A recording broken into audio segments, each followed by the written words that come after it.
thank you very much. I'm really touched and honored to be asked to speak at Elaine's birthday conference. So we've known each other for too many years to state here in public.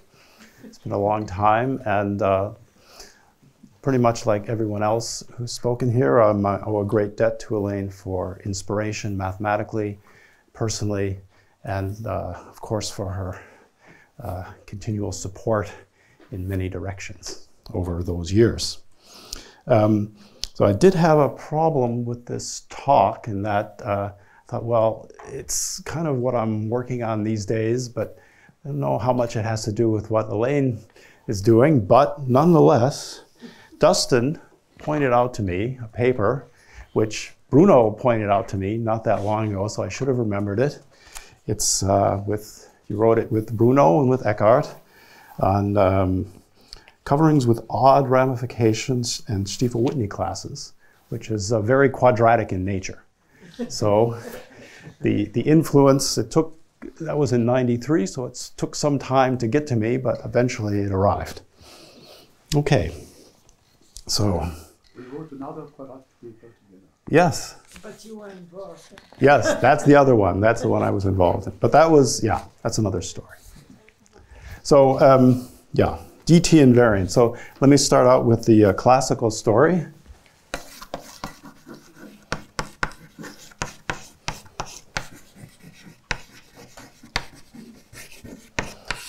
Okay, so this is, will just be a little bit of a quick outline. So what are Donaldson-Thomas invariants? They've started, of course, with this paper by, I think by Thomas, really, on the, it's called the holomorphic,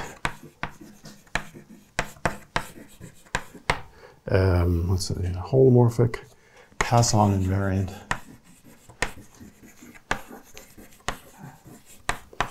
for Calabi-Yau threefolds. So this is Thomas, and I think this was in '93. So what he did in this paper is he considered Calabi-Yau threefold, strangely enough, and he looked at the, it's a projective, smooth projective variety, and he looked at the Hilbert scheme of curves, or yeah, ideal sheaves of curves rather, or of zero-dimensional subvarieties. Subvarieties of dimension less than or equal to 1. And this, of course, is a very large space, and he wanted to attach to it a number, counting these things. So how do you, I mean, there are infinitely many of them. So he considered an ideal sheaf, right? You have you have your ideal sheaf of some subscheme Z inside OX, and the trick was to consider this as simply as an OX module with a trivial determinant. So, you're on a smooth variety, so every coherent sheaf has a resolution by locally free sheaf, so it has a virtual determinant. So this has trivial determinant. The trivial determinant's trivial because it's this has, so the dimension of Z, or let me put codimension of Z on X is bigger than or equal to 2. That's why you have the trivial determinant. So rather than viewing this, the deformation theory of closed subschemes of X, you view it, this deformation theory, and suddenly you get a tangent space, which is just the usual tangent space of the Hilbert scheme, but there's an obstruction sheaf, and it turns out these two sheaves, well, they're not going to be locally free, but at each point, at each ideal, they have the same rank. So it looks like you feed this into a theory to construct a so-called virtual fundamental class. I'll say a little bit about. So you get this on the Hilbert scheme. Let's say you fix some, you fix the Chern classes of this thing. So let me just fix some Hilbert polynomial of X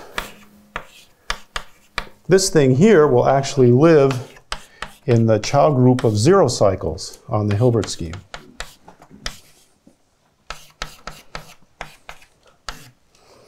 Because it works out when the rank of the obstruction sheaf is the same as the rank of the deformation sheaf, you expect to have the right number of equations defining your moduli space at that point. It should be 0-dimensional.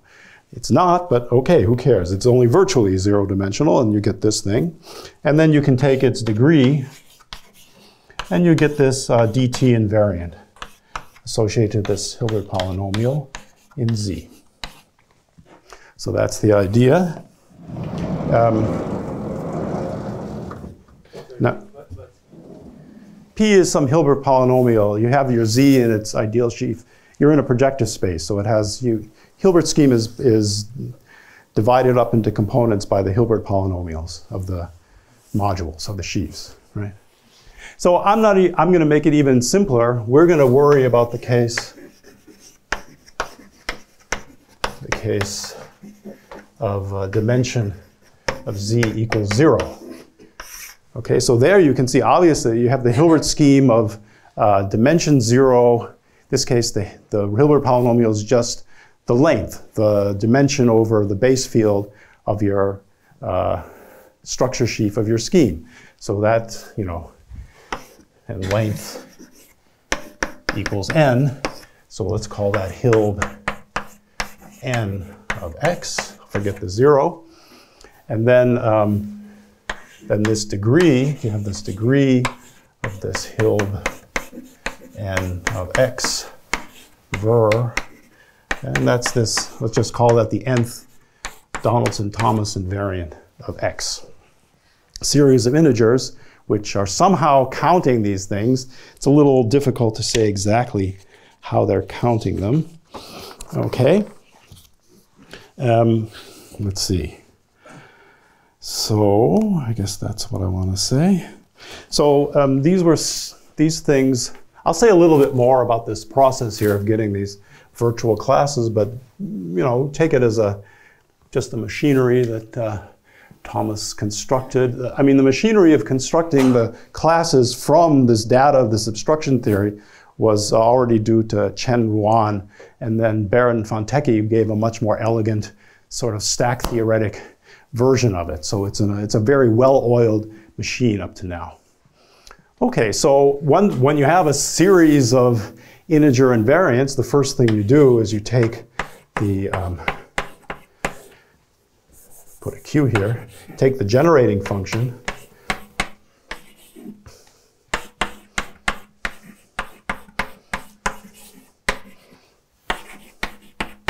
so by the way, the title of the paper was Calabi-Yau threefolds. This actually makes perfectly good sense for any smooth projective threefold. It doesn't have to be Calabi-Yau to have this perfect obstruction theory that gives you dimension 0 invariants. In Chow theory, you can take the degree. So this is for any x. Pardon me? Why dimension 3? Ah, well, it's because you want the perfect obstruction theory has to have two terms. It has to be a perfect complex supported in cohomological degrees 0 and -1. And if you're on a threefold, well, you have the x0, okay, you have the x1 and the x2, those are the important things. You have the x3. And you can get rid of the x0 and x3 by this condition of leaving the determinant trivial. That's a so-called trace 0 part of the x group. And you show that you're just left with the x1 and the x2. So that's what you need, a two-term complex in order to get, I mean, you usually say perfect obstruction theory supported in -1, 0, but let me leave that off. For me, all perfect obstruction theories will have that support. And that's exactly why you need the threefold. Okay. I mean, of course, people have gone beyond this and done things for many other situations nowadays, but it's more and more difficult as it goes on. Thanks for the question. Okay, so then this was studied, this generating function. I mean, of course, you want to be able to compute these things. A definition is well and good, but this was studied by, the quartet of Maulik, Nekrasov, Okonkov, Pandarapande. So it's first studied in the case for X, a toric threefold, smooth toric threefold. And so there you have this torus, you have a torus acting. And you can use the localization method. So there's a classical Thibaut localization for cohomology. It says if you have, a torus acting on some smooth variety, and you look at the cohomology, or the, say, Borel-Moore homology, you look at the fixed points mapping into the whole variety, then that, after inverting a certain, you look at the equivariant cohomology rather, and then of course the equivariant cohomology of a point with respect to a torus is some polynomial ring over the integers. You invert a certain homogeneous polynomial in that ring, and the inclusion map from the fixed points to your whole variety gives you an isomorphism on the Borel-Moore homology after inverting this. And then you have a Bott residue formula, which tells you how you can actually use this to compute things like equivariant Chern classes of vector bundles. Now, this thing here, we'll see in a little bit, is kind of like a Chern class of a vector bundle. It's a generalization of that, and there's a virtual localization formula derived by Graeber-Pandarapande, and so these fellows applied that formula to this case, and so they applied this Graeber. Is the calculation function the rational function? The thing you have to invert? Ah, no, yes. Well, I'll show you I'll get a formula. I'll show you the formula. Yes. It is a rational function. Yes. Oh, it's yes. not a modular form. Well, It's not a modular form. No, it's not a modular form. It's a Q. Yeah, it's not. It's not a modular form. It's not really a. I don't think it's a rational function. We'll see. I'll show you the formula. It's almost a rational function. Not too far.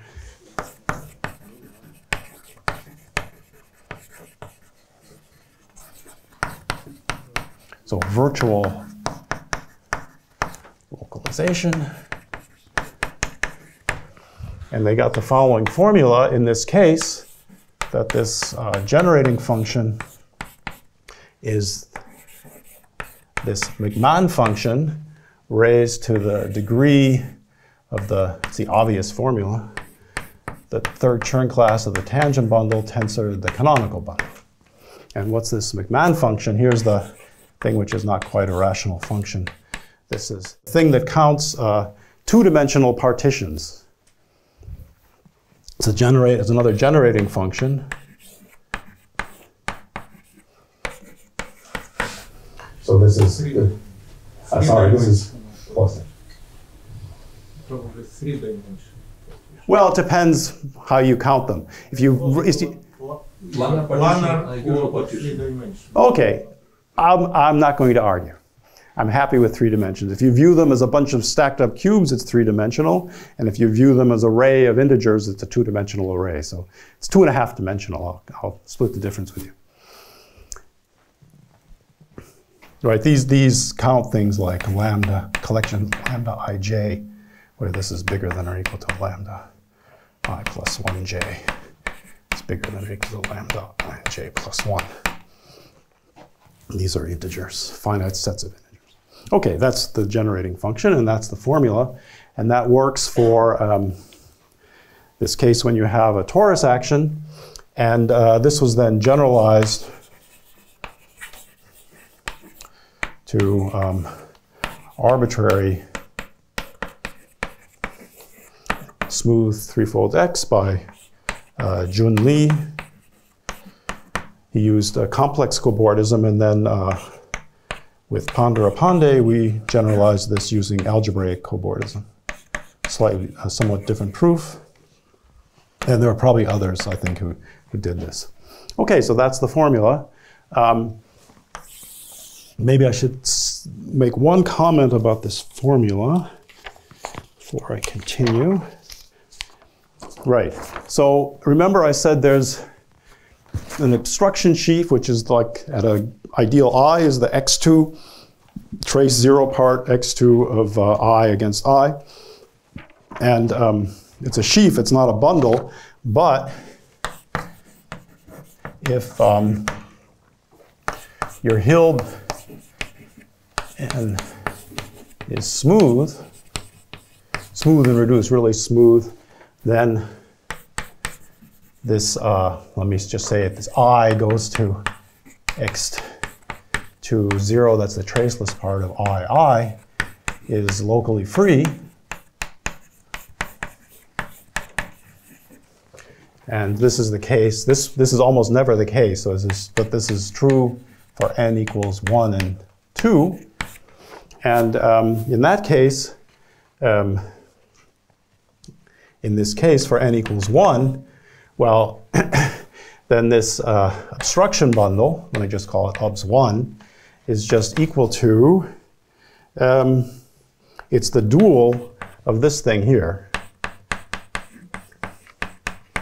which is kind of why that thing shows up, and this is just omega 2. So we can rewrite this guy here as minus, since it's a dual, minus of the obstruction bundle. Or maybe a more natural thing to show up instead of just some random sheaf. Okay, so that'll come up a little later. All right. So any questions so far? Yes? So in the end, these Donaldson-Thomas invariants are actually, as invariants, boring, right? That's what this result says. Like they're determined by the single number degree of the return. I mean, it's, you know, the what am I going to say? It's not the goal. It's the path. Yeah. No, I agree. Yeah. I just wanted to make sure I was reading the formula correctly. Yeah, that's correct. Yeah. Okay. No stacks issue. Right. Okay. So yeah, maybe I should say, of course, this has become a whole industry. Donaldson-Thomas invariants. They're around for many things besides this sort of first foray into, say, coherent sheaves. There's very general theory for these things for many types of abelian categories or triangulated categories. And so it's a whole quiver of representations. They all have Donaldson-Thomas invariants, so it's a very lively and large field. Okay, so let's go on to the Motivic version.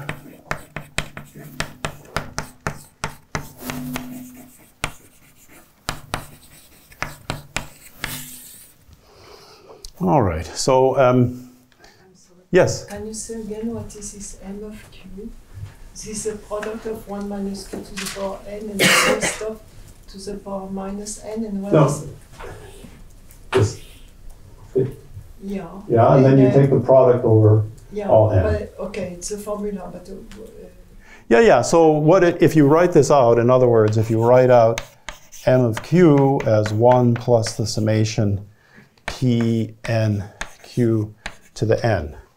So Pn is equal to the number of, let's say, 3-dimensional partitions. That's these kind of arrays here. Number of 3-dimensional or 2-dimensional partitions, lambda ij, with sum lambda ij equals n. Yeah, thanks. Does that answer what you're asking? Yeah, thanks. Yeah, that's what it's counting. Why did you say that it's almost rational? Yeah, because, well, I mean, it's almost rational. I mean, depends where you're looking, I guess. Yeah. Not a modular form either. It's not a modular form. Yeah, but no, it is if you made this a 24, or a minus, if you made this a 24, it would be a modular form. But you can... But it's not. What is 24? I don't know what 24 is. It's 24, but I'm saying isn't that the... No, but then you don't have would be n. No, you take just this end to be 24, and you left this end vary. Yes. But please, that's what you do. Yeah, it's not what you do. So okay, just saying, it's not a modular. It's not a modular form. Okay, so let me concentrate on my talk here. Okay, so this method of Behrend-Fantechi.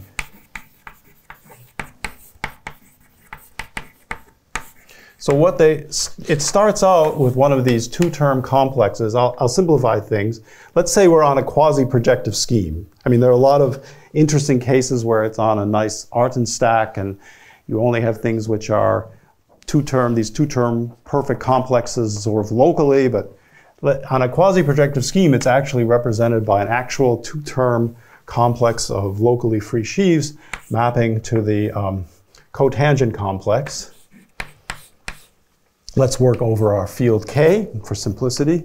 You take this thing, this is our perfect obstruction theory, and you can associate to it this virtual fundamental class. Let's call this map phi. That's part of the data. Phi ver. And this lives in the Chow groups on Z in dimension R, where R is the virtual rank of your two-term bundle E. So it's, you know, of course I should put the dot up here. This would be, you know, the rank of E0 minus rank of E1. Okay, so that's what they associate. And so what you can do, though, there's a sort of a fancier version of this where instead of having this data, you have your scheme Z realized as the truncation of a quasi-smooth derived scheme. And now I'm leaving the known world to me behind. I don't know what that's supposed to mean. But if you do that, then you get something like this, and you get this virtual class.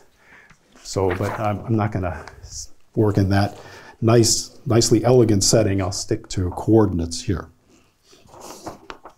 Okay, in any case, this is now available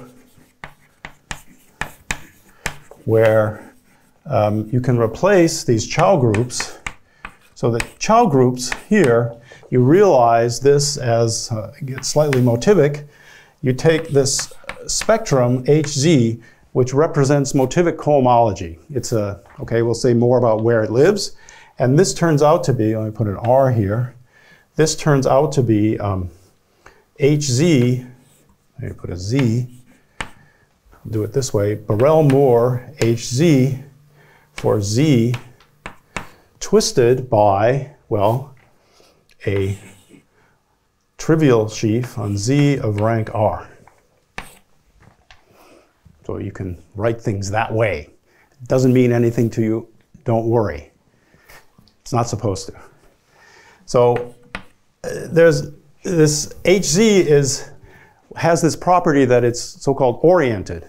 And what that means for us is these twists here by vector bundles or locally free sheaves only affect the theory in their rank.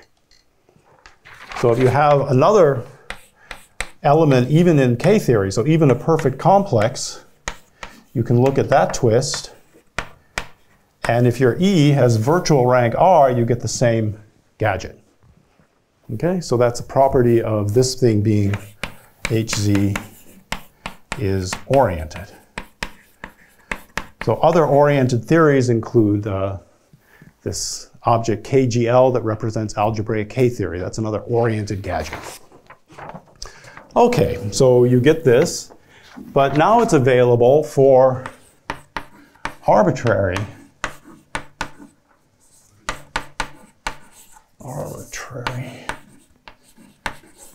Let's say commutative ring spectra. This is like a commutative monoid or commutative ring spectra in this motivic stable homotopy category. So we had HZ, so you could also take E equals KGL. This represents algebraic K theory. But you also have lots of other things. You have things which represent there's this other version, HC tilde, and this thing replaces the Chow groups with these things Chow tilde R, which are the so-called Chow-Witt groups. I'll say more about what these are. And there's another thing which is even simpler. You take what's called an Eilenberg-MacLane gadget, that's sort of different from this type, on a sheaf of Witt rings. So you have if you have a ring, you have quadratic forms on finitely generated projective modules over the ring. You can add two of them together. That gives you a monoid structure on quadratic forms. And you can then group complete with respect to that. That gives you actually a ring, because you can take tensor product of quadratic forms. And then there's a certain kind of form, hyperbolic forms. If you mod out by those, you get the Witt ring of the ring. And then you make that into a sheaf on smooth varieties over K, gives you this thing. And this thing represents, it's very simple, it just represents the cohomology. Let's say the cohomology theory would be just the cohomology with respect to the Witt ring. And then there's an associated Borel-Moore homology, which I'll also say a little bit about, and that's, it's called the Borel-Moore homology with coefficients in this sheaf. So I'll say more explicitly what this thing is. But roughly speaking, what's the difference between this thing and this thing?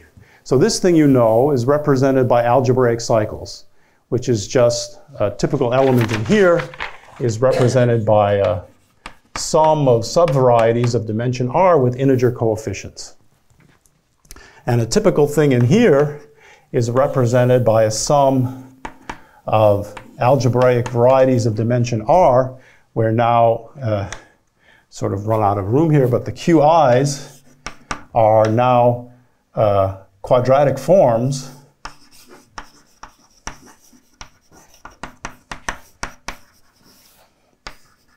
over the function field of Zi. So that's, actually in the Grothendieck-Witt ring of this function field, where here it's the same construction I just described, except you don't mod out by hyperbolic forms. And here it's a similar story, except instead of in the Grothendieck-Witt ring of the function field, you're in the Witt ring. So that's where the quadratic nature of the theory comes in when you use these types of theories. No, Z is not smooth. Z is not smooth, so what kind of Chow groups are you looking at? Just the usual Chow groups. You mod out by rational equivalence, which makes sense on finite type schemes. And it's similar here. I didn't say what the relations are here. There's a relation which is analogous to rational equivalence. It comes from some group you define for the function field of subvarieties of one dimension higher. It has a boundary map to this thing. This other group is like the units, but it's a fancier version which is quadratically enhanced. But it doesn't concern us too much here. We're not going to use that. Okay, so that's where we're headed. All right, so in general, what does that give us? So given our E, we can just we apply it to this perfect obstruction theory written down by Behrend-Fantechi. Let me call it the Donaldson-Thomas perfect obstruction theory, the virtual fundamental class, but for the theory E, and this lives in the Borel-Moore homology of E on Z, just as before, twisted, so phi, maybe I call it E dt to L Z, L of Hilbert, E dt. That's where it lives. Okay. You need something called symmetric obstruction? No, you don't. No? So no, it's not necessary. The symmetric property gives you some additional structures, but it's almost symmetric. So this is also discussed by Behrend-Fantechi. We're in luck because we're talking about zero-dimensional subschemes. So if I take any particular zero-dimensional subscheme, I can always remove a divisor which doesn't contain those points, and then trivialize the canonical sheaf. No, I mean not in this situation. It's maybe okay, but in general, when you have perfect abstraction theory, you get only class and covariance, I suppose. No. No. So no. Then you have like sections of vector bundle and consider zeros of sections. No, but it's not in cobordism, it's in the Chow groups. No, but you get virtual tangent bundle as well, so you get cobordism. Could be that you get that also, but you also get this. We can discuss it afterwards. I can tell you exactly how it works. Okay.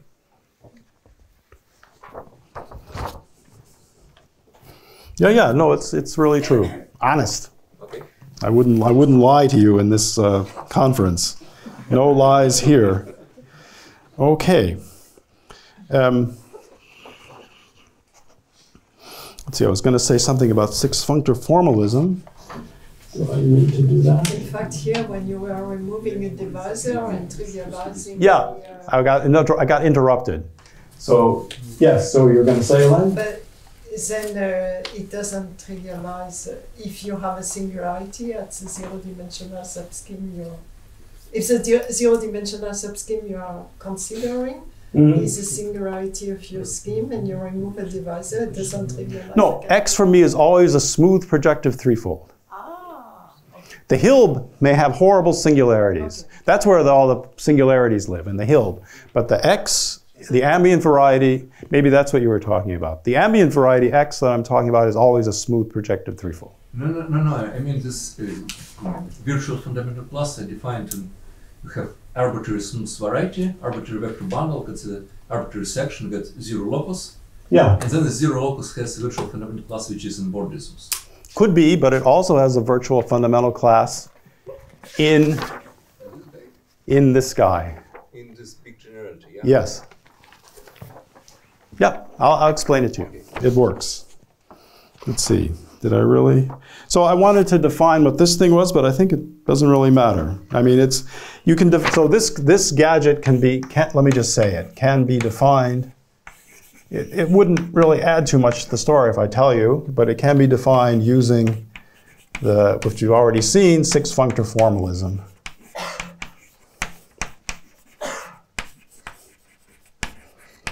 For this Motivic stable homotopy category on, let's say, schemes of finite type over K.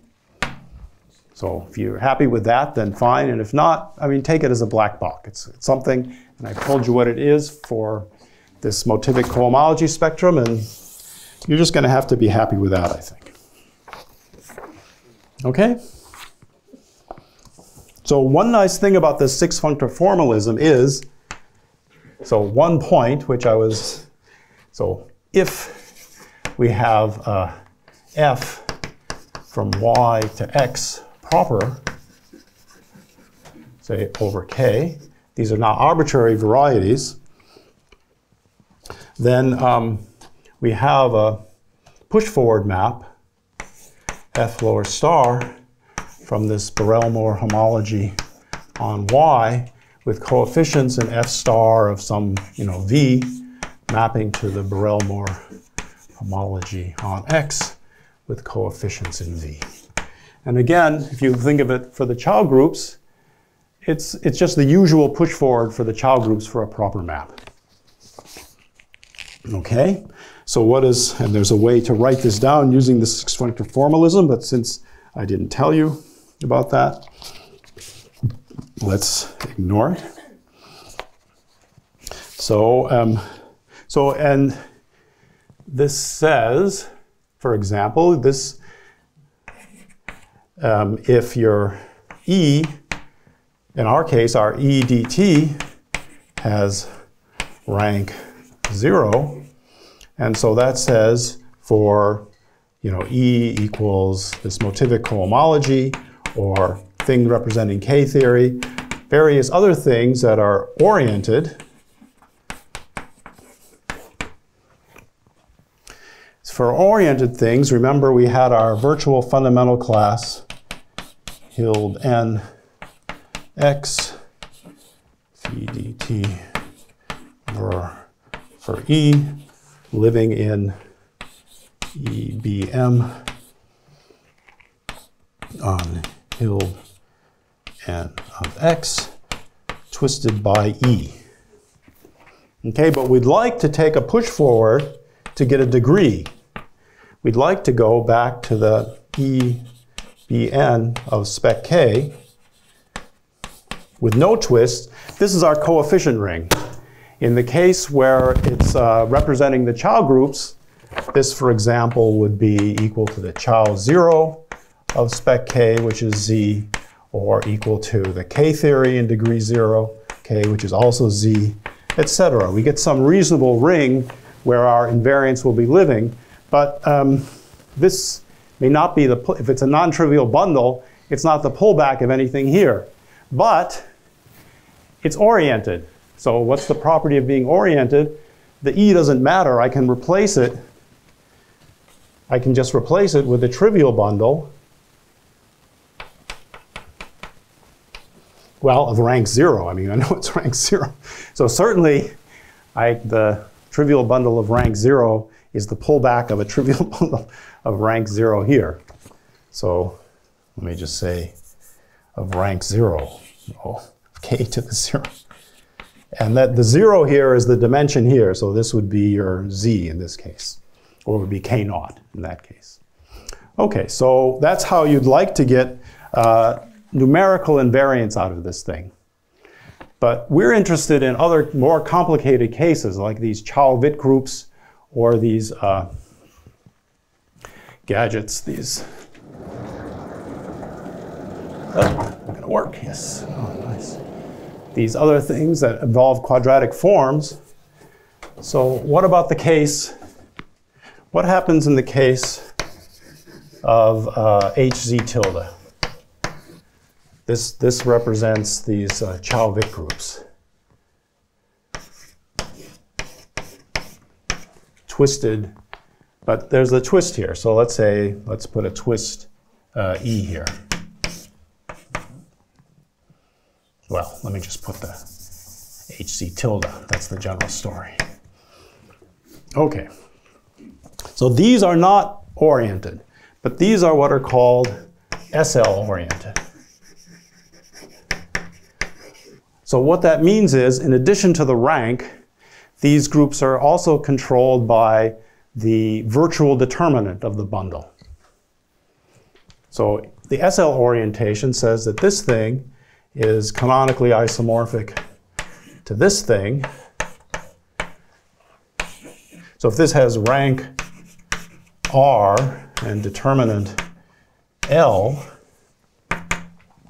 this is the same thing as OX to the R minus 1 plus L. That's what it says. That's the condition of being oriented. It simplifies life for you. Okay, so in particular, so let's look at the case of our virtual fundamental class.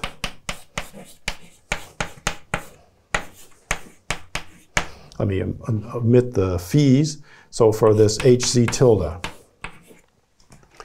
So where does this live in? This lives in this H, and this is also true for the Borel-Moore theory.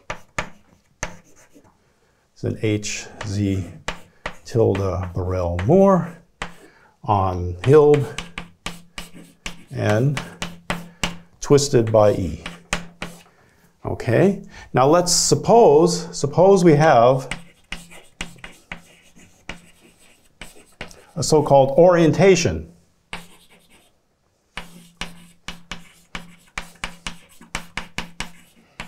For our perfect obstruction theory E, what that means is we have an isomorphism rho with the determinant of E isomorphic to the trivial sheaf. Okay? Then in that case, this L is just O, and this thing becomes equal to this thing here.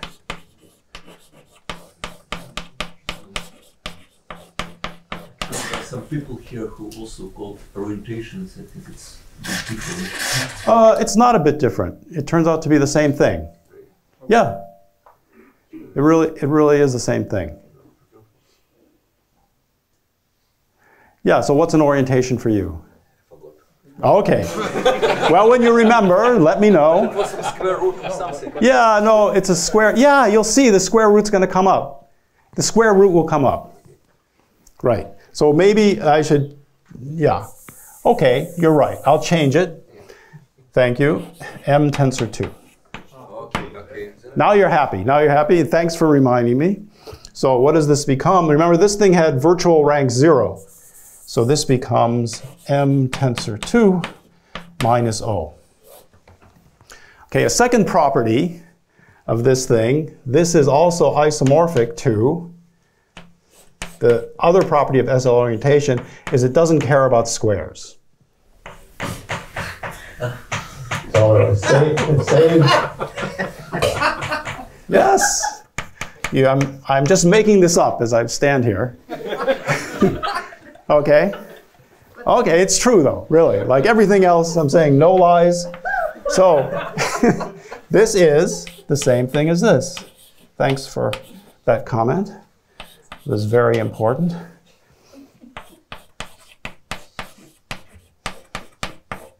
Zero. Okay, no twist. Okay, so if we have an orientation,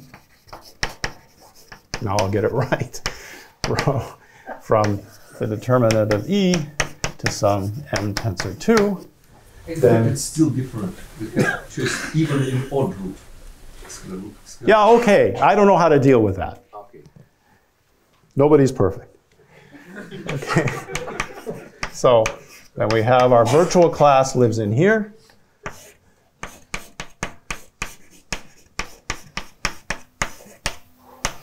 Which has this isomorphism. Let me just call it rho star.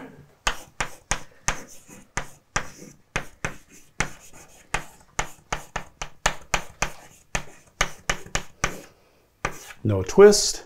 And now, since no twist is the pullback of no twist, I can take the structure sheaf for Hild, lower star, going to this guy here, of spec K. And so whatever, remember I said this thing was this Chow Witt group of this Hild in dimension 0. So this is like 0 cycles with coefficients being quadratic forms over the residue field. And when you push it forward, this thing is just the Grothendieck-Witt ring of K. So when you have your virtual class here,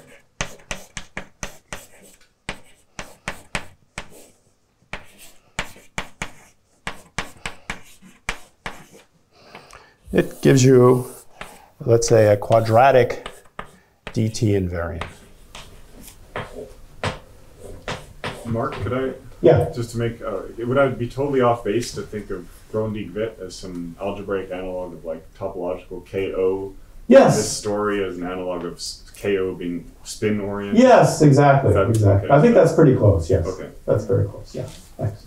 And this vertical map sends a quadratic form to its trace. Yes, exactly. So if you have a point with a quadratic form, it's going to be a finite, let's say we're in characteristic 0, separable extension, and then you have the trace map from quadratic forms upstairs to quadratic forms downstairs. That's exactly what that is. Passes the, you have to show the relations. Trivialized thing. Okay, yes. Actually, Dominique Joyce proposed, has really good reasons, called not orientation, but spin structure. Yes, that'll come in right now. Okay. I planted you in the audience, didn't I?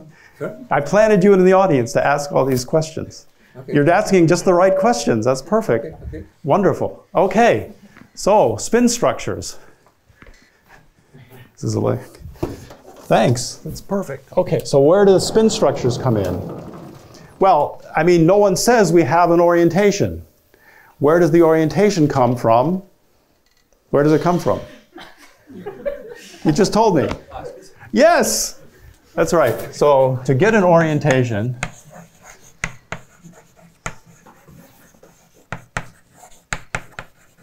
on Hild n of x, we need a spin structure or we can use, maybe you don't need it, on X. So a spin structure is the same kind of thing. It's an isomorphism, say tau, of the canonical class of X to L tensor 2. Okay, that's for me a spin structure is that. Okay, and so here's a theorem. So maybe theorem is too much, but this followed from discussions with Yokinabu Toda. He proved a similar result for Calabi-Yau X, and then the argument more or less goes through in general for X. It's a slightly different argument in that case. So it's just that, yeah, I won't say exactly how it works, but a spin structure, it's not too difficult, but let me just avoid the details. A spin structure tau, here X is a smooth projective threefold, induces orientations rho n from, you know, this E, let me, well, E, this is the dt on Hilbert n to M tensor 2n for all n. Okay, so for example, like P3 has a natural spin structure, P1 cubed has a natural spin structure because the canonical sheaf on P1 is O minus 2 and P3 is O minus 4. Oh, sorry. Yes. Sorry to be such a pest. No, you're not a pest. I really like it. No. Yeah, first of all, you do this zero-dimensional schemes, but if you consider vector bundles, things will not work, I suppose. I don't know how to do it. There is a theorem of Joyce where he does this quite generally. Yeah. But I don't know how to get his argument to work. And the spin structure was in other, it's not on a variety. This orientation data was spin structure on this model space. On the stack of them. The proposal was to replace notion of orientation by its spin structure. It's more like yeah, but doesn't he call it, what does he call it on the space? He starts out with something on the original variety. Doesn't he call that a spin structure? It's not clear for Calabi-Yau. Calabi-Yau, you don't have to do anything, but I think in his paper where he constructs very general orientations in a very general setting, I think the starting data he calls a spin structure, but doesn't matter. Whatever you want to call it, I don't care. No, but if you do like for general three Calabi-Yau categories, you need some kind of spin structure on category. Oh yeah, okay, sure, I believe that. Yeah, sure, okay, yeah. I'm sure that's correct. I don't know how to deal with those situations at all, which it would be very interesting to be able to do that, certainly. Yeah, thanks. Okay, so that's this, and what do we get as a corollary? So corollary for X together with a spin structure tau, we have, so quadratic, these are the quadratic DT-invariants. Maybe I call them DTN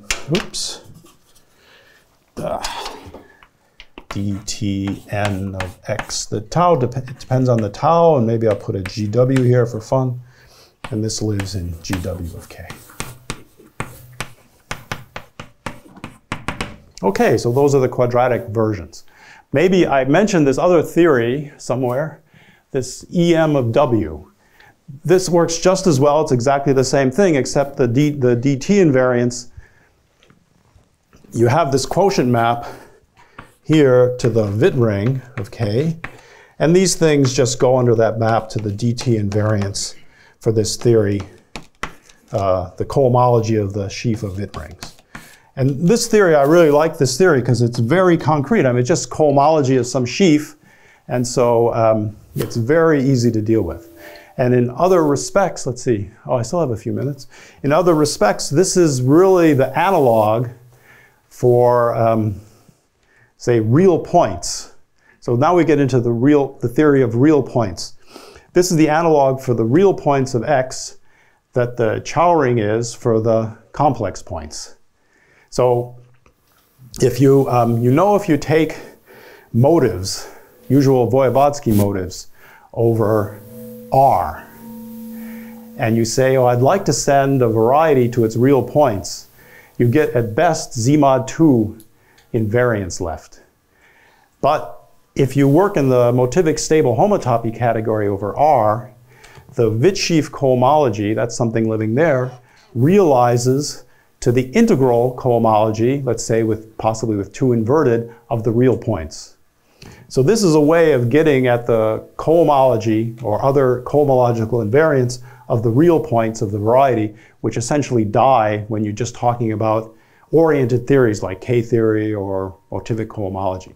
So the same thing, and this theory here, this Chow-Witt groups, these give you both because you have the rank map from the Grothendieck-Witt ring to the integers. It's a corresponding like rank map from the Chow-Witt groups to the usual Chow groups. But you also have this reduction map going from GW to W, going from the Chow-Witt groups to this cohomology of the Witt sheaf. So you have this theory has both worlds in it, which is great, except it makes for very complicated formulas. The formulas are not compatible except mod 2 is the point. So if you want to have simple formulas, it's better to work here, but you can recover the whole story because the Grothendieck-Witt group, an element in the Grothendieck-Witt group, is recovered by taking its rank, which is looking at sort of the Chow groups, and its image in the Witt ring, which is looking at this Witt sheaf theory. So you can get everything here by looking at these two theories together. And they separate sort of vastly different or quite different phenomena from each other and make life easier. My life would also be easier if I had an eraser. Any hints? Here's something. I guess, okay. There's a better one. There is a better one. Yeah, I know, but I couldn't find it. Any thoughts? Somebody? Oh, there it is. Oh, my work belongs. Thank you. Okay, so now, where's the hook? Somebody give me the hook. Okay. Can you say it? The invariant is changing as you change your tau by 2 torsion in P. Ah, interesting. Yes. I mean, this M changes. So I can say that. You have your universal subscheme inside of X cross Hilb. Okay? And if you change this thing by some 2 torsion element, you pull it back to the universal subscheme, and then you have this norm map from pick of the universal subscheme because it's finite flat over Hilb. You have a norm map, and it changes by the norm of the 2 torsion element. So it does change. It does change, yeah. Yeah. Thank you. Thanks. Thanks for the question. Okay. So I'm essentially out of time, and let me finish off with some attempts at computation. So we've gone classical, motivic, quadratic, and now I want to talk about real. So I started talking about that. So the real story is, I think, quite interesting because it gives one nice set of applications of this quadratic theory, kind of uniting what happens over the complexes and over the reals. Sorry, there's a Yes. very quick question. Yeah. Maybe I missed something. So I'm surprised you haven't asked any questions yet. No.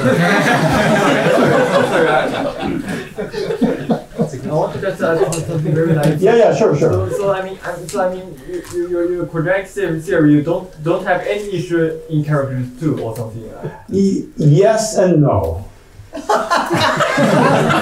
So there is now a nice, it depends. You mean some Hungarian category, but I don't know. Yeah, I don't know that either. So as long as you have, the general theory works for an arbitrary E. And if you have enough properties of the E, then you can do this whole machinery. If you knew the E is SL oriented, then all this theory will work. This works for an arbitrary SL oriented theory. And if you knew this GW thing that these guys have cooked up over Z, which looks like Grothendieck-Witt ring over Z, or some version of it, if you knew that that's SL oriented, which could be, then this whole thing would work over Z. But I'm not sure about that. Okay, so let me just finish up with the real theory. Let's see where am I? Yeah. Okay, so remember, so we have these DT invariants. Let me take the Witt version and let me omit the tau. Let's say we fix the tau. And this lives in W of k. Okay, so we take k to be R. So the point is that the Witt ring of R has a signature map. Right? You have a quadratic form, you can take its signature, you get an integer. Right? You diagonalize the quadratic form, and you count how many of the coefficients are positive minus the number of those that are negative. That's the signature. Okay, but the point is this is an isomorphism. So by doing this, we actually get another Z value. So we work over R. This is for X smooth projective threefold over R. We get another integer valued invariant, which is a new one. Okay, and so how can we compute these? So my former student, Anneloes Viergever,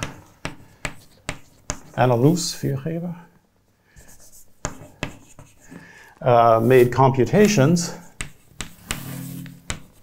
let's say some computations,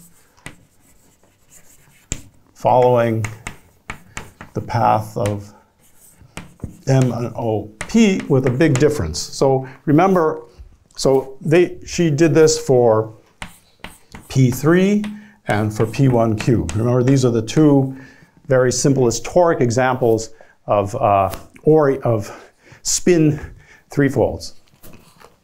Okay, so the problem is, here's a problem. So I mentioned this, if you take the Chow groups, say equivariant Chow groups, but I mean the Chow groups of BT, this means the equivariant Chow groups of a point, where T is GM to the R. This is a polynomial ring in R variables, where these are just Xi is the first equivariant Chern class of the character, which is just the projection on the ith factor. You get a line bundle associated to a character, you take its first Chern class in the on BT, and that gives you this thing. Problem, that's not a problem. The problem is, if you do this in Witt-sheaf cohomology, which is where we're going to be working, this is just this thing.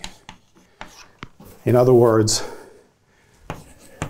the analog, which is like an Euler class, it's called an Euler class in this setting, of these chi line bundles are all 0.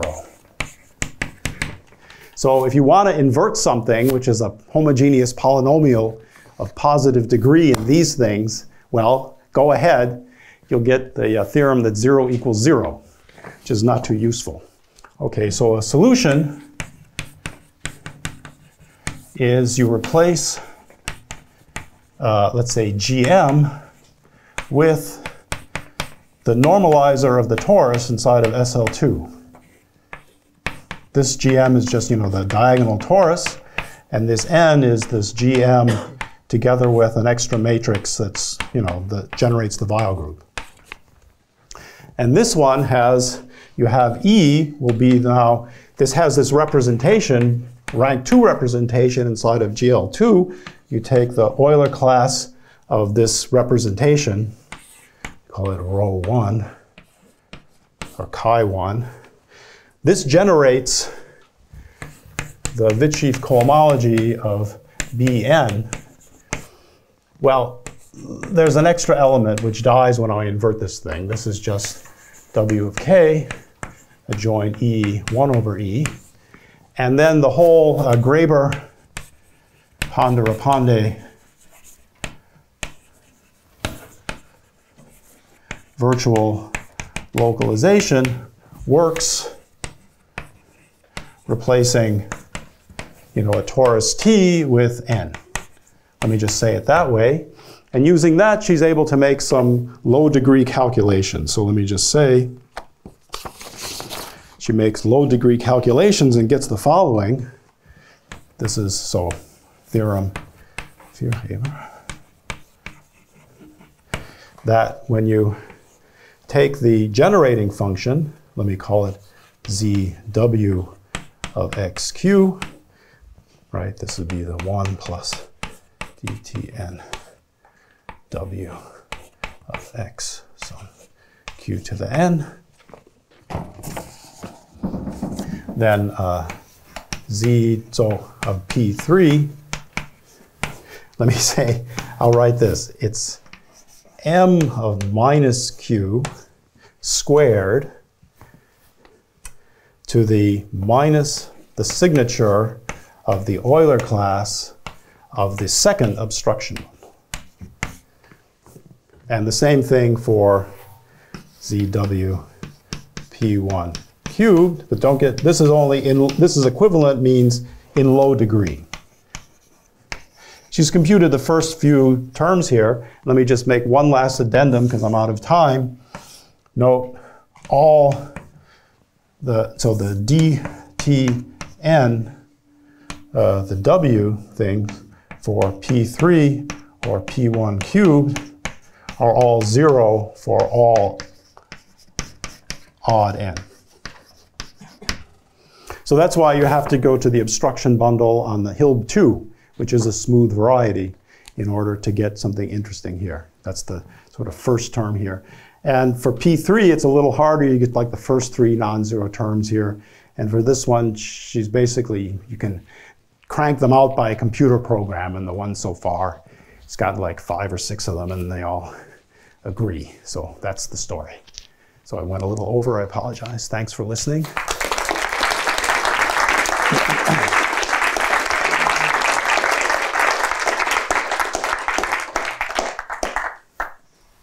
Are there any questions? Is that a good news that it is 0, or is that a bad news? Yeah, it's a good question. It's the way you show it's 0 is you use the fact that the way the sigma acts, like on P1. How does this? So you have this n. Yeah, you have this n here, right? So you have a torus, and then you have this extra 4 torsion element. So it acts by, on P1, for example, x0, x1 goes to minus x1, x0. Okay, so anything that's a fixed point is going to have even degree. So that's why all the odd ones vanish. So whenever you have something with an n action, automatically all the odd terms will vanish. So it's not clear whether that's a general fact or just an artifact that the method uses an n action. So you also have an n action on P3 where you do the same thing, you know, to the first 2 variables and the second 2. So this might just be an artifact of the construction in this case. We don't know. We thought about it, we couldn't really figure out a good reason why all the odd ones vanish in general. Yeah, thanks for the question. Yeah, since Yes. you mentioned MLP, Yeah. so actually the purpose was to equate the generating function with something coming from Gromov-Witt. Right. Okay, now recently there has been some activity in the attempt to make it Motivic. Have you thought with Rahul? Yeah, I talked with him a little bit. He's, yeah. So to make it, so the problem in this approach to making it Motivic,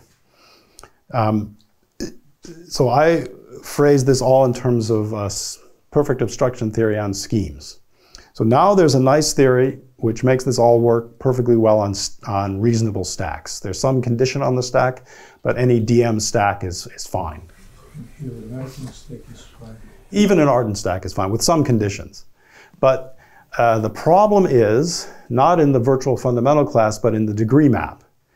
So the push forward from a stack, even if it's a proper stack to a point, it's a proper map, but it's not representable. And the 6-functor formalism doesn't work as well for non-representable maps as it does for representable ones. And we know this already by looking at the Chow groups of a DM stack. In order to get nice push-forward functoriality for proper maps, you have to use Q coefficients. But if you have a general theory that works with Z coefficients, it can't just be a general artifact of six-functor formalism to have a push forward for proper maps, because then you'd have something reasonable for integral Chow groups. So there's and it's not clear in these quadratic theories exactly what you need to invert, or if you can even invert anything to get a push forward map for a proper map from, say, a DM stack to a point. And that's what you'd like to have in order to have a reasonable invariant. Now, I should have said in this localization method, it's also, so works, you have to invert something. You still have to invert something. And there's a lot of interesting torsion in the Witt ring or the Grothendieck-Witt ring. It's all two torsion. And except, I mean, of course, if you're just interested in the signature, that's an integer invariant. So inverting some non-zero integer is not a problem. But almost always in this setting, you'll have to invert two. That just comes out, the leading coefficients of these polynomials will almost always be even. So unfortunately, you don't get invariants like discriminants or anything like that when you use these localization methods. That requires other approaches. But the principal problem at this point in trying to get a reasonable Gromov-Witten theory in this quadratic setting is exactly this push-forward problem for reasonable stacks for proper maps. Yeah, it would be really nice to have that. Thanks for the question. I also have a little, just a question, not exactly as it seems to be. In Gromov-Witten invariants, there's also real Gromov-Witten invariants. And at least up to a few years ago, there was kind of mess here. Yes. Is it cleaned now? Or? Well, it's exactly this problem. We don't have, so let me put it this way. Yes, and probably mostly no. So so Jake Solomon is one of the main proponents of this. So with Jake, Kirsten Wickelgreen, and Jesse Cass, we do have a quadratic version of a definition for curve counting in the quadratic setting that when you look at the signatures recovers Welschen-J invariants. And there's also a beautiful development in terms of computation. So up to now, we're still trying to do this, but up to now, we haven't gotten any of these usual methods for recursive formulas like the Kontsevich method or the Caparaso-Harris method. Those seem to be too difficult, or we're not able to get them to work. But there's tropical methods. So these two former postdocs of mine, so Sabrina Pauli and Andres Yaramillo Puentes, have combined a tropical theory with a quadratic theory. Yeah. And so they're able to make the computations of these quadratic invariants for like, our theory is only for Del Pezzo surfaces. So they're able to do this for like P1 cross P, for toric Del Pezzos, which are not too many, but okay, those are some of them. But then more recently, Kirsten Wickelgreen and Erwan Brugalet have developed wall crossing formulas in this setting. So there it's really beautiful because you sort of approach a wall in the moduli space of, let's say, cubic surfaces. Over the reals, it's disconnected. That's why you get these walls. And you approach a wall from two different directions. And at each direction, when you hit the wall, you get these similar kind of terms that we get when trying to do the Caparaso-Harris or the Kontsevich method. Those are uncomputable. But the miracle is that you get the same uncomputable terms on both sides, and you're left with an actual useful formula in the wall crossing formula. So that's very recent and I think very encouraging result in that direction. But in general, that's the only curve counting type of formulas we have at present. So things for like three-folds or things like that where you don't have that yet. And also in relation to the previous, so there was some activity, I think, by John Pardon, who tried to prove this MMRT. Actually, it's failed. Maybe it's failed, but he didn't tell me. But anyway, if it's true, then it's kind of should be an alternative approach, which is more of motivated nature. So in K naught var or something. That's what you mean by motivic. Yeah. So that would be great because the point is that you have a motivic measure from K0 var to the Grothendieck-Witt ring by taking this compactly supported Euler characteristic with values in the Grothendieck-Witt ring. So once you get reasonable results there, although, I mean, with Simon and Srinivas, we made some computations that suggest that over the reals, things are fine, but in general, there's a discrepancy between the Motivic invariants in that sense and the invariants you get here, the quadratic invariants. There's some small discrepancy on small primes. For example, we tried to compute what happens at conductor formula when, simplest case, you take a smooth projective variety, you degenerate it to a cone over a smooth hyperplane section. Right? And the usual Milnor number thing tells you the difference between the Euler characteristics. And you can do this in the quadratic setting, and you get a differential. The differential of the function is what tells you the difference, and you can put a quadratic structure on that. You get formulas, but it's different from what you'd get by looking at the K0 var. It's a little bit different. You have some funny things that have to do with the degree of the singularity as a quadratic form that come in. Wasn't that what we got? Something like that? It was a little off. So it's not really clear to what extent the two methods agree. My guess is that they will agree at least over R, because then these quadratic forms of positive integers are all trivial, because they're all squares over R. But in general, there's some more subtle discriminant something invariants that might come in. Yeah, thanks. Yeah, talk about it some more. Okay, let's find the speaker again.